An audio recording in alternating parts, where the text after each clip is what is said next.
ಅನಿವಾಸಿ ಕನ್ನಡಿಗರ ವೇದಿಕೆ ಬಹರೈನ್ ಇದರ ವತಿಯಿಂದ ವಿವಿಧ ಬೇಡಿಕೆಗಳನ್ನು ಈಡೇರಿಸುವಂತೆ ಆಗ್ರಹಿಸಿ ದಕ್ಷಿಣ ಕನ್ನಡ ಜಿಲ್ಲಾಧಿಕಾರಿ ಮುಲ್ಲೈ ಮುಗಿಲನ್ ಮತ್ತು ಉಡುಪಿ ಜಿಲ್ಲಾಧಿಕಾರಿ ವಿದ್ಯಾಕುಮಾರಿ ಕೆ ಅವರಿಗೆ ಮನವಿಯನ್ನು ಸಲ್ಲಿಸಲಾಯಿತು. ಕೊಲ್ಲಿ ದೇಶಗಳಲ್ಲಿ ಒಂದಾದ ಬಹರೇನ್ ಸುಮಾರು 20,000 ಕನ್ನಡಿಗರನ್ನೊಳಗೊಂಡ ಒಂದು ಪುಟ್ಟ ದೇಶ. ಕಳೆದ ಸುಮಾರು 4.5 ದಶಕಗಳಿಂದ ಈ ದೇಶದಲ್ಲಿ ಕನ್ನಡ ಭಾಷೆ, ಸಂಸ್ಕೃತಿ ಹಾಗೂ ಶ್ರೀಮಂತ ಪರಂಪರೆಯನ್ನ ಬಹರೇನ್ ಕನ್ನಡಿಗರಿಗೆ ಹಾಗೂ ಬಹರೇನ್ನ ನಾಗರಿಕರಿಗೆ ಪರಿಚಯಿಸುವ ಕಾರ್ಯಗಳಾಗುತ್ತಿವೆ. ವಿವಿಧ ಸಂಘಟನೆಗಳು, ವಿವಿಧ ವೇದಿಕೆಗಳು ಕನ್ನಡಿಗರ ಸಹಾಯಕ್ಕೆ ಸ್ಪಂದಿಸುತ್ತಾ ಬಂದಿವೆ. ಕರ್ನಾಟಕ ಸರ್ಕಾರದ ಆಶ್ರಯದಲ್ಲಿ ಸ್ಥಾಪಿತವಾದ ಅನಿವಾಸಿ ಕನ್ನಡಿಗರ ವೇದಿಕೆ ಕಳೆದ ಹಲವಾರು ವರ್ಷಗಳಿಂದ ತನ್ನ ಸೇವಾ ಚಟುವಟಿಕೆಗಳನ್ನು ಮಾಡುತ್ತಾ ಬಂದಿದೆ. ಕರ್ನಾಟಕ ಸರ್ಕಾರವು ಕೊಲ್ಲಿ ದೇಶಗಳ ಅನಿವಾಸಿ ಕನ್ನಡಿಗರ ಮಕ್ಕಳನ್ನು ಕರ್ನಾಟಕದ ಕಾಲೇಜುಗಳ ಪ್ರವೇಶ ಪ್ರಕ್ರಿಯೆಯಲ್ಲಿ ಕರ್ನಾಟಕದಲ್ಲಿರುವ ಸ್ಥಳೀಯ ಮಕ್ಕಳಂತೆಯೇ ಪರಿಗಣಿಸಬೇಕು ಹಾಗೂ ಅನಿವಾಸಿ ಕನ್ನಡಿಗರಿಗಿರುವ ನಿರ್ಬಂಧಗಳನ್ನು ಈ ಮಕ್ಕಳ ಮೇಲೆ ಹೇರಬಾರದು. ಕೊಲ್ಲಿ ಕನ್ನಡಿಗರಲ್ಲಿ ಬಹುತೇಕರು ಸಣ್ಣ ಮಟ್ಟದ ವೇತನವನ್ನು ಪಡೆಯುತ್ತಿರುವವರು, ನೀಲಿ ಕಾಲರ್ ಉದ್ಯೋಗಿಗಳು ಹಾಗೂ ಕಟ್ಟಡ ಕಾರ್ಮಿಕರು. ಇದಲ್ಲದೆ ಬಹರೇನ್ ದೇಶದ ಶಾಲೆಗಳಲ್ಲಿ ಕನ್ನಡವನ್ನು ಒಂದು ಐಚ್ಛಿಕ ವಿಷಯವನ್ನಾಗಿ ಕಲಿಸಲಾಗುತ್ತಿದೆ. ಪ್ರತಿ ಪಂಚಾಯತ್, ತಾಲೂಕು ಹಾಗೂ ಜಿಲ್ಲಾ ಕಚೇರಿಗಳಲ್ಲಿ ಕೊಲ್ಲಿ ರಾಷ್ಟ್ರಗಳಲ್ಲಿರುವ ಅನಿವಾಸಿ ಕನ್ನಡಿಗರಿಗೆ ಏಕಗವಾಕ್ಷಿ ವ್ಯವಸ್ಥೆಯನ್ನು ಕಲ್ಪಿಸಿಕೊಡಬೇಕು. ಇದರಿಂದಾಗಿ ಸೀಮಿತ ಅವಧಿಗೆ ರಜೆಯಲ್ಲಿ ಬರುವ ಕನ್ನಡಿಗರಿಗೆ ಸಹಾಯವಾಗುತ್ತದೆ. ಅನಿವಾಸಿ ಭಾರತೀಯರು ಭಾರತದಲ್ಲಿ ನೆಲೆಸಲು ಪ್ರಾರಂಭಿಸಿದಾಗ 3 ತಿಂಗಳಲ್ಲಿ ಅವರ ಬ್ಯಾಂಕ್ ಖಾತೆಯನ್ನು ಸ್ಥಳೀಯ ಖಾತೆಯನ್ನಾಗಿ ಪರಿವರ್ತಿಸಲಾಗುತ್ತದೆ. ಇದರಿಂದಾಗಿ ಸಾಮಾನ್ಯ ಜನರು ತೊಂದರೆಗಳನ್ನು ಅನುಭವಿಸಬೇಕಾಗುತ್ತದೆ.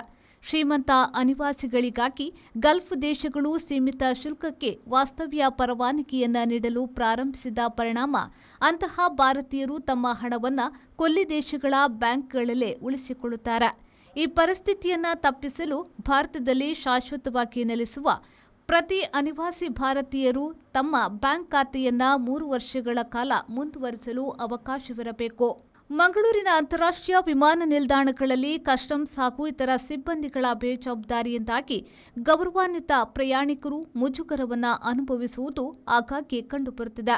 ಕಾನೂನುಗಳನ್ನು ಮೀರುವ ಪ್ರಯಾಣಿಕರನ್ನು ಸೂಕ್ತ ರೀತಿಯಲ್ಲಿ ಶಿಕ್ಷಿಸಬೇಕು. ಆದರೆ ಇತರ ಎಲ್ಲ ಪ್ರಯಾಣಿಕರನ್ನ ಗೌರವಪೂರ್ವಕವಾಗಿ ನೋಡಿಕೊಳ್ಳಬೇಕು ಎಂದು ಮನವಿಯಲ್ಲಿ ಆಗ್ರಹಿಸಿದ್ದಾರೆ. ಈ ಸಂದರ್ಭದಲ್ಲಿ ಆಸ್ಟಿನ್ ಸಂತೋಷ್, ರಾಜೇಶ್ ಶೆಟ್ಟಿ, ಉದಯ್ ಶೆಟ್ಟಿ, ಹಿರಿಯ ಸದಸ್ಯ ಸಂಜೀವ್ ಶೆಟ್ಟಿ, ಹಿರಿಯ ಸದಸ್ಯರು ಹಾಗೂ ಅಶೋಕ್ ಕೊಡವೂರು ಉಪಸ್ಥಿತರಿದ್ದರು. ನಾವು ಬಹರೇನ್ ಅನಿವಾಸಿ ಕನ್ನಡಿಗರ ವೇದಿಕೆಯಿಂದ ಒಂದು ಡೆಲಿಗೇಷನ್ ಬಂದಿದ್ದೇವೆ ಇಲ್ಲಿಗೆ. ನಮ್ಮ DC ಅವರಾದ ವಿದ್ಯಾಕುಮಾರಿ ಅವರನ್ನು ಭೇಟಿಯಾದೆವು. ನಮ್ಮ ಅನಿವಾಸಿಗಳಿಗೆ ಆಗುವಂಥ ಕೆಲವು ಸಮಸ್ಯೆಗಳ ಬಗ್ಗೆ ಅವರ ಹತ್ರ ಕೂಲಂಕಷವಾಗಿ ಚರ್ಚೆ ಮಾಡಿದೆವು ಮತ್ತು ಅವರಿಗೆ ಒಂದು ನಾವು ಮನವಿ ದಿನ ಕೊಟ್ಟಿದ್ದೇವೆ. ಕೆಲವು ಪಾಯಿಂಟ್ಸನ್ನು ಅದರಲ್ಲಿ ಮೆನ್ಷನ್ ಮಾಡಿ ಕೊಟ್ಟಿದ್ದೇವೆ.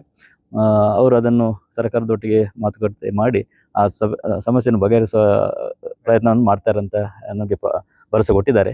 ಈ ಸಂದರ್ಭದಲ್ಲಿ ವಿಶೇಷವಾಗಿ ನಾವು DC ಮೇಡಮ್ರವರಿಗೆ ನಾವು ಧನ್ಯವಾದವನ್ನು ಸಮರ್ಪಿಸುತ್ತಿದ್ದೇವೆ. ಯಾಕಂದರೆ ಬಹಳ ದೀರ್ಘವಾಗಿ ಅವರು ನಮ್ಮೊಟ್ಟಿಗೆ ಮಾತಾಡಿದರು. ನಮ್ಮ ಪ್ರತಿಯೊಂದು ನಾವು ಎದುರಿಸ್ತಿರುವ ಸಮಸ್ಯೆಗಳು ಮತ್ತು ಬ್ಯಾರಿನ್, ವಿಶೇಷವಾಗಿ ಗಲ್ಫಲ್ಲಿ ಮತ್ತು ಬ್ಯಾರಿನಲ್ಲಿ ನಮ್ಮ ಕನ್ನಡಿಗರು ತುಳುವರು ಎದುರಿಸುವ ಸಮಸ್ಯೆಗಳ ಬಗ್ಗೆ ವಿವರಿಸಿದೆವು. ಅದನ್ನೆಲ್ಲ ಅವರು ಅರಿತುಕೊಂಡರು ಮತ್ತು ಬಹಳಷ್ಟು ಸಮಯ ಕೊಟ್ಟರು. ಅದಕ್ಕಾಗಿ ನಾವು ಅವರಿಗೆ ಧನ್ಯವಾದವನ್ನು ಅರ್ಪಿಸುತ್ತಿದ್ದೇವೆ. Bureau report, V4 news, Mangaluru. Rice Spices started in the year 2019.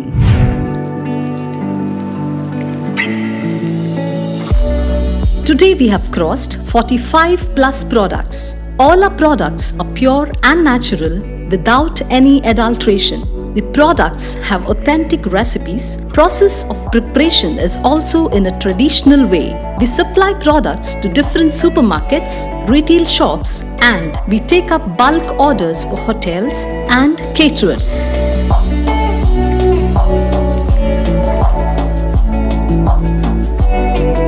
We have an experiential store at Rice Spices, Chilimbi, opposite Reliance Mart, Mangaluru. Contact 96 065 93921.